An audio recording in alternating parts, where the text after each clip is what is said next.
This episode is brought to you by the Jordan Harbinger Show. Do you want a new podcast to look forward to each week? One that's got it all, entertainment, information, and stuffed with actionable content? Yeah, you do. Because who wouldn't want to listen in as Jordan dives into the minds of fascinating people, from athletes, authors, and scientists to mobsters and spies. Each week, Jordan uses his interviewing talents to bring you never-before-heard stories and insights to make life more understandable. He has one of the most highly rated self-development shows out there. Listen in, learn, and look forward to each new episode, like I do. And I would like to recommend a few episodes myself. The first one is episode 650, Brian Klaas, The Corruptible Influence of Power, and the other one is episode 585 with Timothy Snyder, 20th Century Lessons on Tyranny. Check them both out. You can't go wrong with adding the Jordan Harbinger Show to your rotation. It's incredibly interesting. There's never a dull show.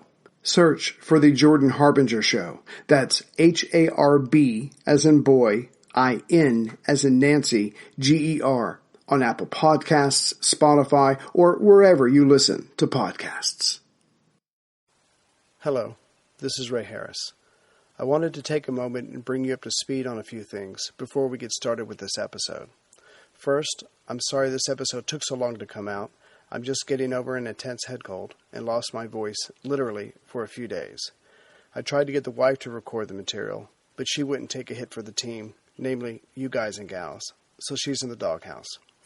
The upside is that the next episode is almost finished while I've been recuperating and should be out very soon, which is a good thing because it's part 2 of this episode.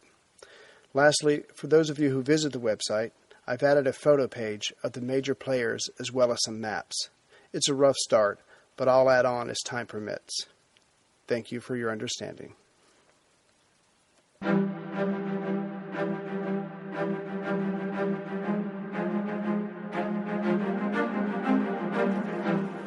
Hello, and thank you for listening to A History of World War II podcast, Episode 6, Giko Kujo, Part 1.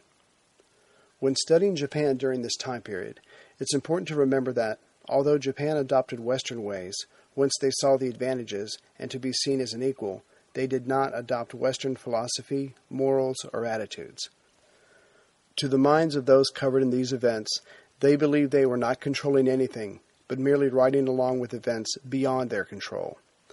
The cataclysmic events during and after World War I affected the young people of Japan, or Nippon, as the populace called itself. During the war, they gained territory, mostly from Germany, and watched their economy and population soar. Democracy, socialism, and communism were all fighting for their place as political parties emerged in the land of the rising sun, and the young people wanted change and modernization. For hundreds of years, Russia and China controlled the area and surrounding coastline of Japan. Then Japan closed itself off from the world in isolationist protectionism and did not engage in the land grabbing as other countries had. Of course, that began to change in 1853 when American Commodore Matthew C. Perry opened Japan by force for some trade, but mostly for needed coaling stations. But once the door was open, even if by force, Japan enthusiastically copied Western ways, much like they did Chinese developments hundreds of years before. They copied mass production, and through that, the ability to create a strong army and navy for protection. Then use that army and navy to join the world's game of forced diplomacy. In just a few short decades, Japan controlled most of the Korean peninsula, and in 1894, defended their gains in a war against China. They easily defeated the Chinese armies and then added Formosa and the southern tip of Manchuria with its important seaports to their area of influence. But Russia, Germany, and France pressured Japan to give up most of the land they had acquired in these recent conflicts. The European powers did not want to share what was then considered their Chinese melon that they had been plundering for decades. And of course, they did not see Japan as an equal. Japan's pride was understandably hurt, and within a decade, hostilities emerged between Japan and Russia. Japan stunned the world when they defeated 2 Russian naval forces as well as a Russian army. These victories allowed Japan to reclaim Port Arthur as well as other ports, the lifeblood of any island nation. They also got the Russian railways in southern Manchuria. This acquisition would prove to be the first unexpected step to a long, brutal war with China and end in a Japanese defeat at the hands of the U.S. Japan did not invade the remainder of Manchuria, which was larger than California, Oregon, and Washington combined. All they wanted was respect from the other imperialist countries for their strength and sophistication. They invested heavily into their part of Manchuria and made the area peaceful enough for settlement and trade. Whether consciously or not, during the westernization of Japan, there was a massive population explosion that raised the figure to 80 million on their four main islands of Hokkaido, Honshu, Kyushu, and Shikoku. Of course, the economy could not absorb these numbers, and the result was an incredibly high unemployment. Also, farmers struggled with the low food prices, and they began to organize for the first time in history. There emerged left-wing political parties and unions concerned for the suffering of the masses. In reaction to this, right-wing nationalist organizations were created. Some of the right-wing parties were radical pro-emperor parties that spoke of protection of self through strength. This idea was expanded from the individual to Japan versus other countries, and then to Asian versus non-Asians. Some wanted to go as far as a dictatorship, with the accompanying conservative financial and cultural programs, but the majority of the groups had in common, at the very least, an anti-Western attitude, as well as the desire to fight poverty and the protection of national pride. So the young men left for military service, but it was their parents and families that suffered due to their absence. A lot of these new officers and enlisted men blamed the politicians and their superiors for the troubled times. Some joined secret organizations that either wanted change through subversion or assassination. These mutinous acts would mirror those of the shogun of the 15th century, when they took power from the emperors. Supposedly, the insubordination was carried out for the good of all, and tradition had legitimized such criminal acts and was given the special name of Gigokujo. The acts were still criminal, but had sympathy on their side, and therefore lightly punished. By 1928, this feeling of unease and desire for change was manifested in Japan-controlled Manchuria. Two staff officers of the Kwantung Army stationed in Manchuria believed that the land around them was the only answer to Japan's problems. Colonels Ishihara and Itagaki saw all the issues answered before them: unemployment, needed farmland, raw materials, and a ready market for finished goods. To their minds, all that was needed was the courage to act with force. And didn't Japan already prove its ability to defeat Chinese troops?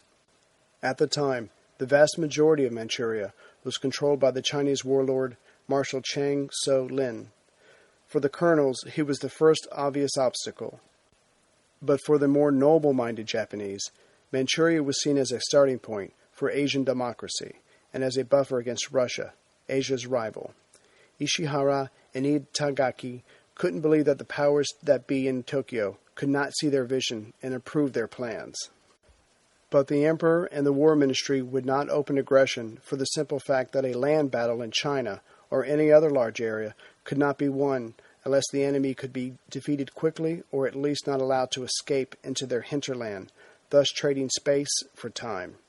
According to a maxim of Napoleon, it is not a victory if your enemy's forces are intact while you capture city after city.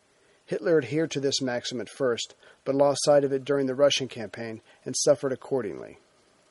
The two officers decided to take the first step of Gigokujo by removing the warlord Marshal Chang. On June 4, 1928, Chang's train was assaulted with dynamite, and he was fatally wounded. Of course, when Tokyo heard of this, they warned the two belligerent colonels to stop, but were ignored. After rebuffing their superiors, Itagaki and Ishihara used their troops as a private army, expanding their operations and preparing for a much larger offensive. The two rebel leaders continued on, but Tokyo vacillated. But by the summer of 1931, the War Ministry dispatched a general to tell the two to stop, face to face.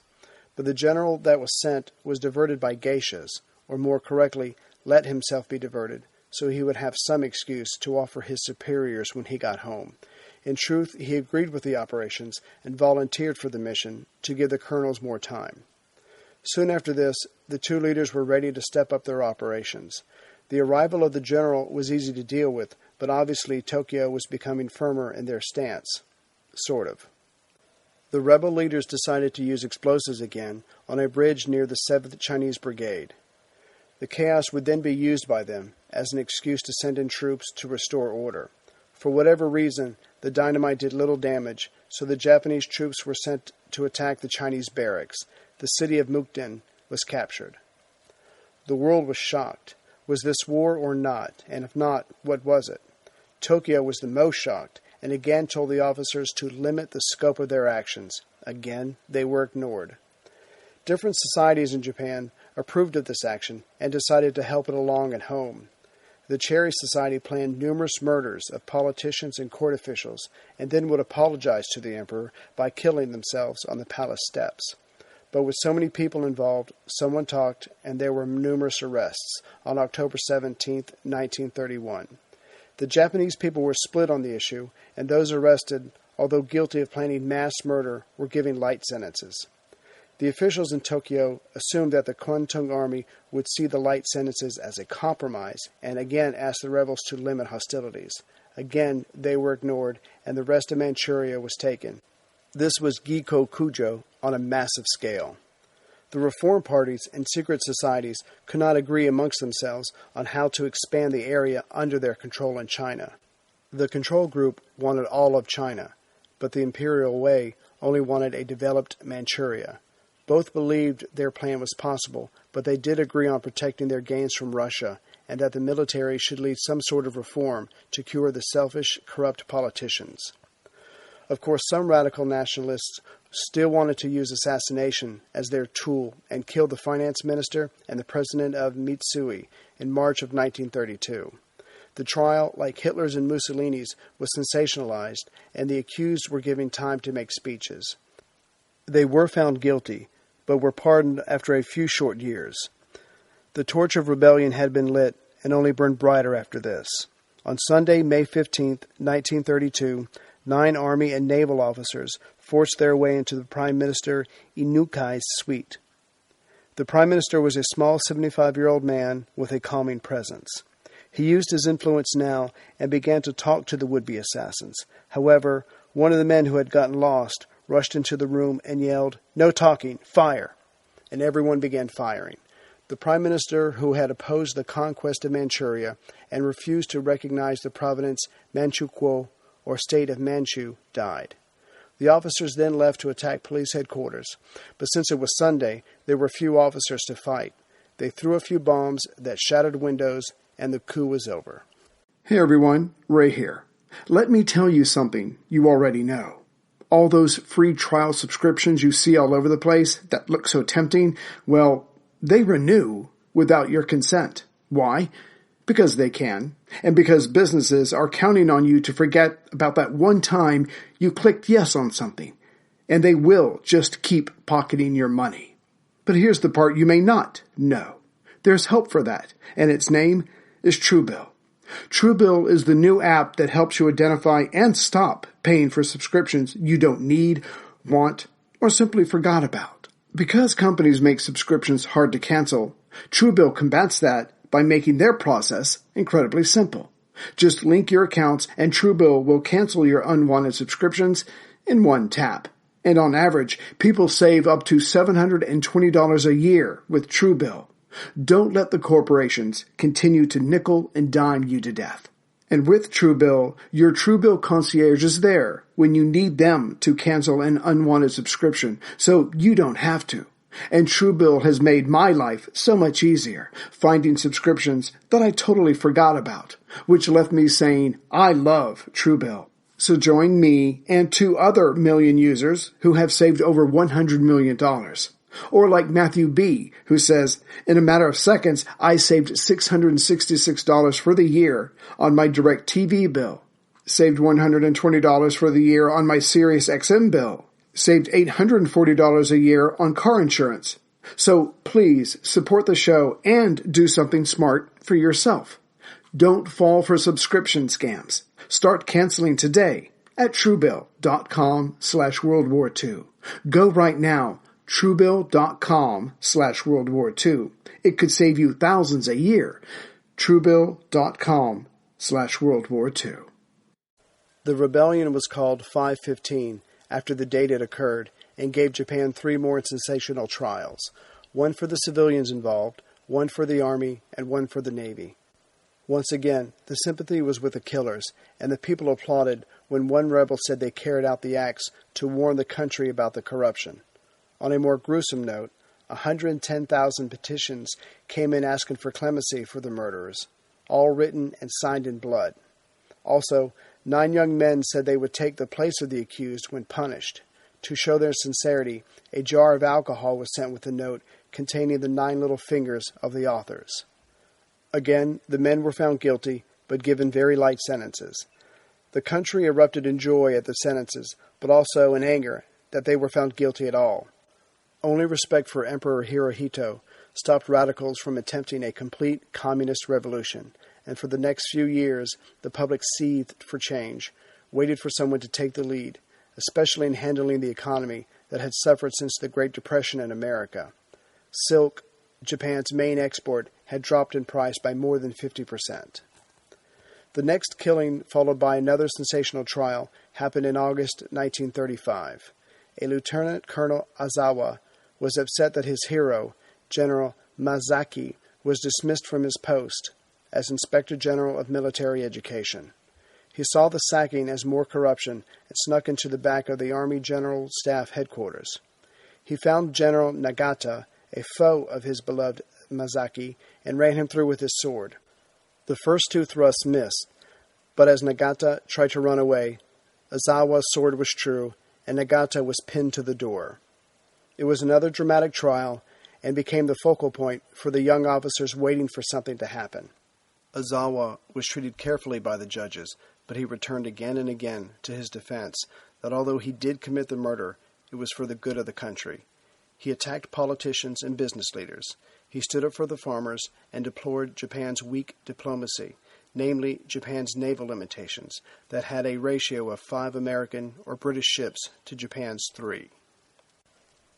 At the end of the trial, on February 25, 1936, the defense counsel stated, "If the court fails to understand the spirit which guided Colonel Ozawa, a second or third will appear." The next day, the leaders of the most ambitious coup planned yet were ready. The first victim would be the new Prime Minister, Okada. He was hosting a celebration of a recent election victory for the House of Representatives 5 days earlier. The previous Prime Minister, Saito, resigned due to another scandal, and Okada was asked by the Emperor to form a cabinet. He was honored to do so, but honestly he was tired of the struggle and wanted to retire. Other targets would be the recently demoted Saito, who was now the Lord Keeper of the Privy Seal, as well as the Finance Minister and the Grand Chamberlain to the Emperor. One of the would-be rebels was Captain Koda. He woke up his unsuspecting men at 4 a.m. on February 26 and got them ready. His part of the plan was to seize the War Minister's official residence and force high-ranking officers to support the coup. The second group would seize police headquarters, always a prudent move, and other groups would carry out the assassinations and then move on to more killings if things went well, including the last Genro, an elder statesman, and the Emperor's closest advisor, Prince Saionji. The Prime Minister's residence was assaulted and taken over. The police tried to force the rebels out, but were easily pushed back.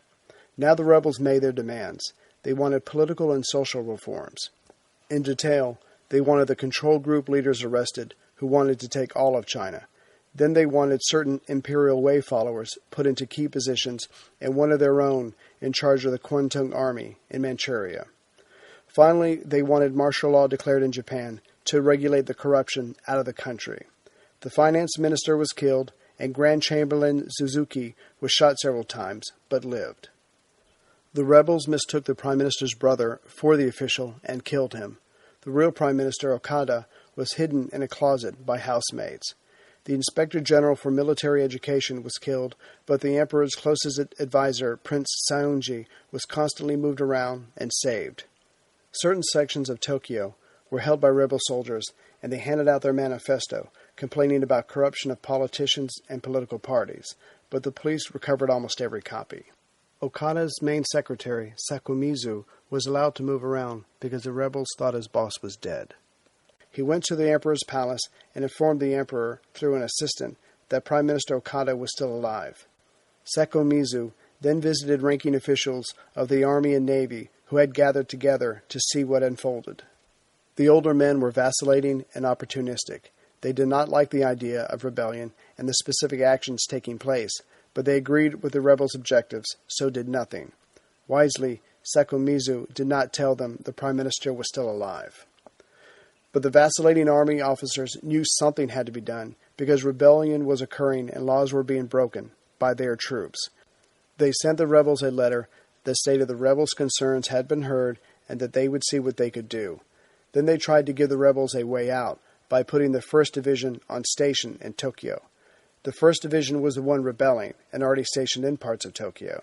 Koda, now the rebel leader, knew that many within the military agreed with him and pushed forward his agenda. He replied if their demands were met, they would obey. If not, they would not leave. While this was going on, Interior Minister Goto got himself appointed Prime Minister, while the War Minister, who believed this rebellion was organized by forces outside of the military, wanted martial law. But the others in the cabinet worried that this would lead to a military dictatorship, so voted no. Goto wanted this settled within the army.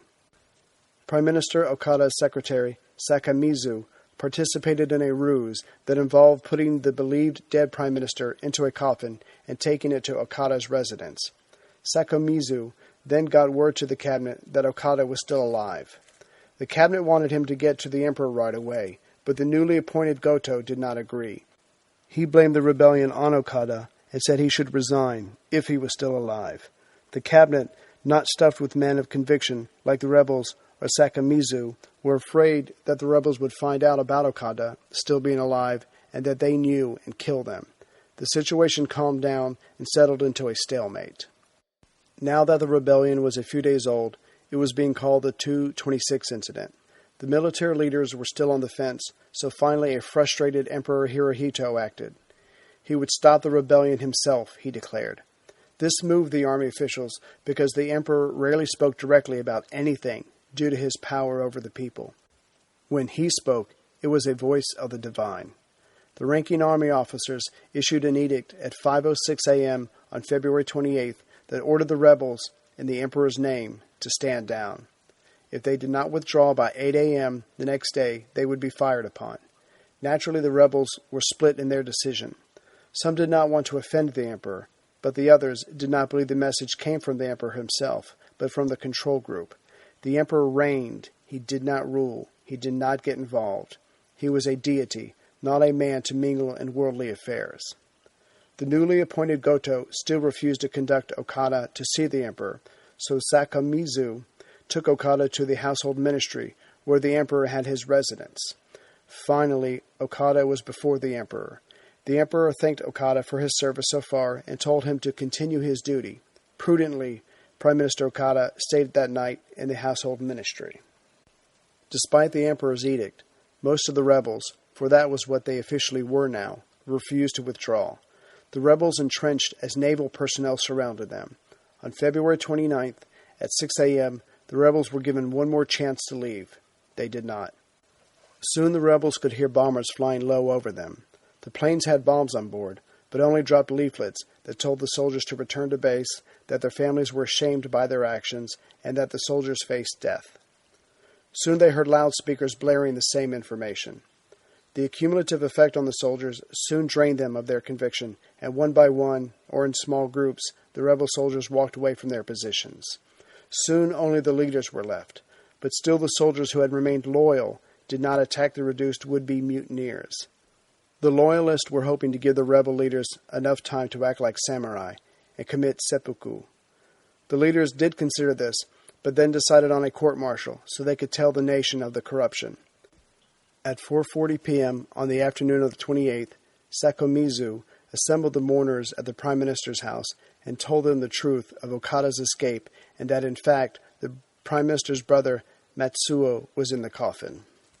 To foreigners, this was just another ultra-nationalist mutiny. Only the Soviets, due to their incredible spy network, knew that this event would lead to an expansion in China. Known only to a few, the Russians were supporting the communists and nationalists in China who were engaged in a civil war. China, eventually falling to communism, was the Soviet Union's greatest diplomatic and political coup. Stalin handled most of the details himself. Next time, we'll see the Japanese army further involve itself in politics, eventually wanting power not to help the nation, but to control the direction of the country. The Manchuria question / possible solution remains a source of tension for the Japanese government, and a three-way war between the Chinese nationalists, the Chinese communists, and Japanese forces commence.